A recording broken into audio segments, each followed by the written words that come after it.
The SR-71 Blackbird, a plane capable of flying 26 kilometers above the surface of the planet, so high that pilots could see the curvature of the Earth, and so fast that nothing could catch it.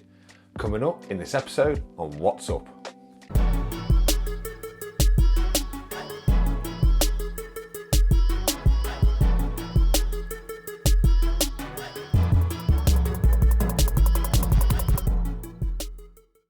The SR-71 was developed as a black project from the Lockheed A-12 reconnaissance aircraft during the 1960s by Lockheed's top-secret Skunk Works division. Aerospace engineer Clarence Kelly Johnson was responsible for many of the aircraft's innovative concepts. The shape was based on that of the A-12, which was one of the first aircraft to be designed with a reduced radar cross-section. During aerial reconnaissance missions, the SR-71 operated at high speeds and altitudes, Mach 3.2 or 2,193 miles an hour, and 85,000 feet or 25,900 meters, giving it the ability to outrace threats. If a surface-to-air missile launch was detected, the standard evasive action was to simply accelerate and outfly the missile.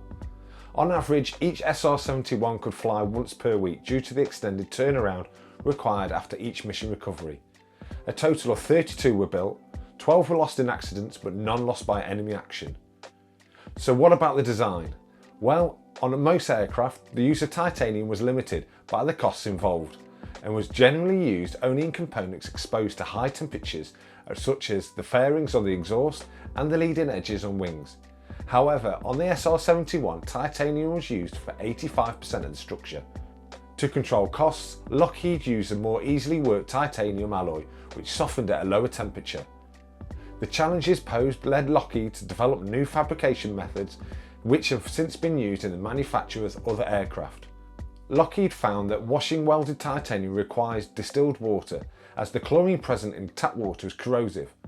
Cadmium plated tools could not be used as they also cause corrosion. Metallurgical contamination was another problem. At one point, 80% of the delivered titanium for manufacture was rejected on these grounds. The high temperatures generated in flight required special designs and operating techniques.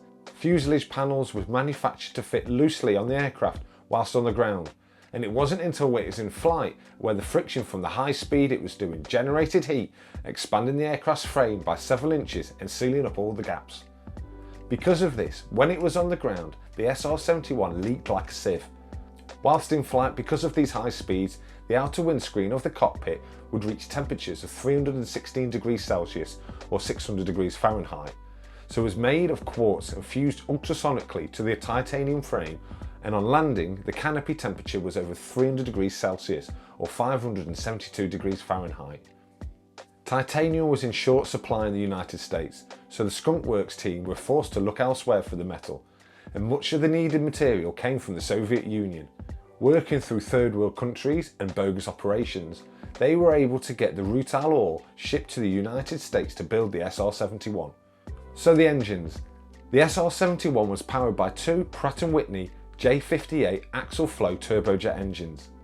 The J58 was considerable innovation of the era, capable of producing static thrust of 32,500 pounds of thrust, with the engine being most efficient around Mach 3.2, the Blackbird's typical cruising speed.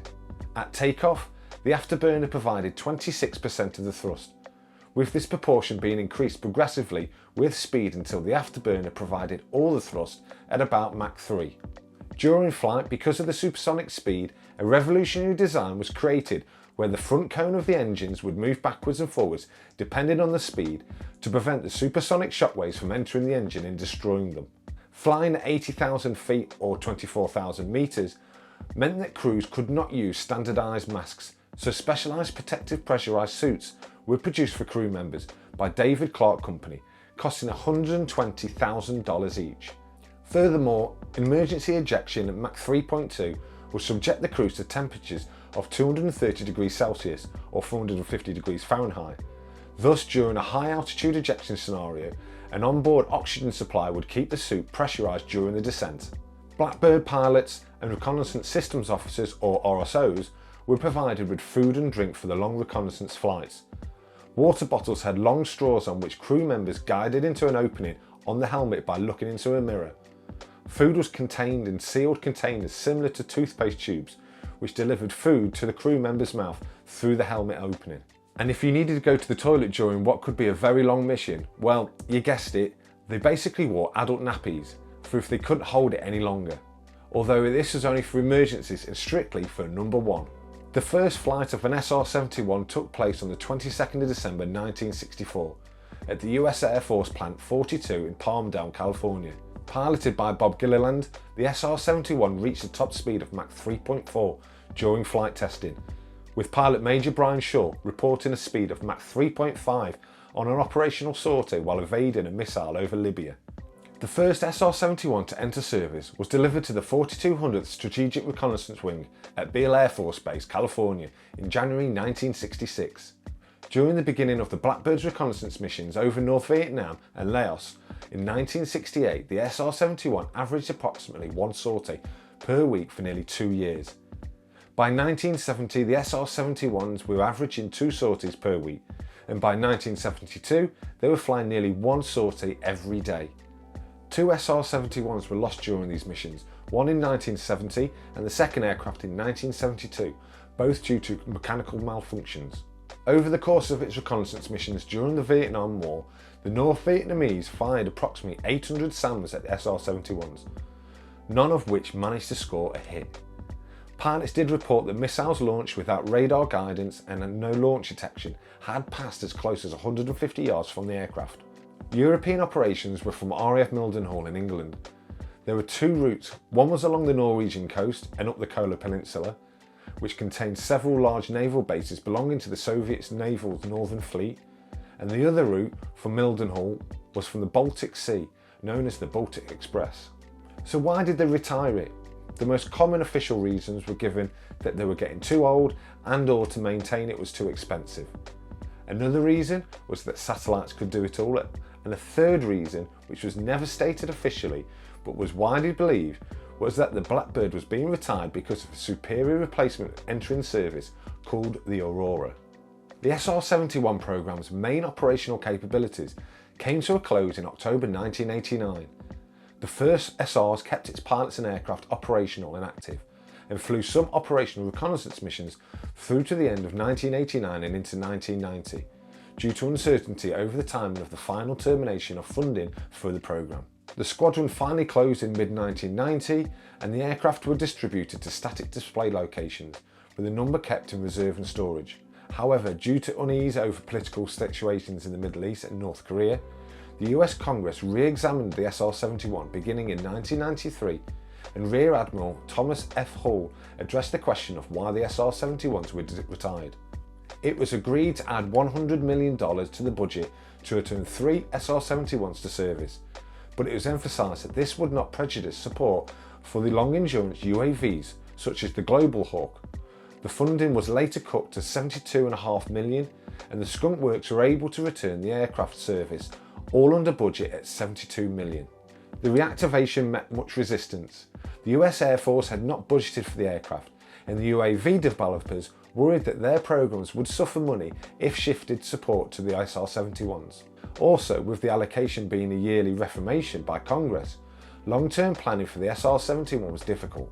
In 1996, the US Air Force claimed that specific funding had not been authorised and moved to ground the programme. Congress reauthorised the funds, but in October 1997, President Bill Clinton attempted to use the line item veto to cancel the $39 million allocated for the SR-71. But in June 1998, the US Supreme Court ruled that the line item veto was unconstitutional. All this left the SR-71's status uncertain until September 1998, when the US Air Force called for the funds to be redistributed. The US Air Force permanently retired these aircrafts in 1998. NASA operated the 2 last airworthy Blackbirds until 1999, and all other Blackbirds have been moved to museums, except for the 2 SR-71s and a few D-21 drones, retained by the NASA Dryden Flight Research Center, later renamed the Armstrong Flight Research Center. On the 1st of November 2013, media outlets reported that Skunk Works have been working on an unmanned reconnaissance airplane. It is named the SR-72, while speculating it could fly twice as fast as the SR-71 at Mach 6. However, the US Air Force later stated that they are officially pursuing the Northrop Grumman RQ-180 UAV to take up the SR-71 strategic ISR role. The SR-71 was, and well, still technically is, the world's fastest and highest flying air-breathing aircraft. And let's face it, it also looks pretty badass. So there you have it. That's the SR-71 Blackbird. Let me know what you think in the comments. Thanks for watching. Please show your support and hit the subscribe button and help this channel grow. I've been Tom Owen and you've been watching What's Up.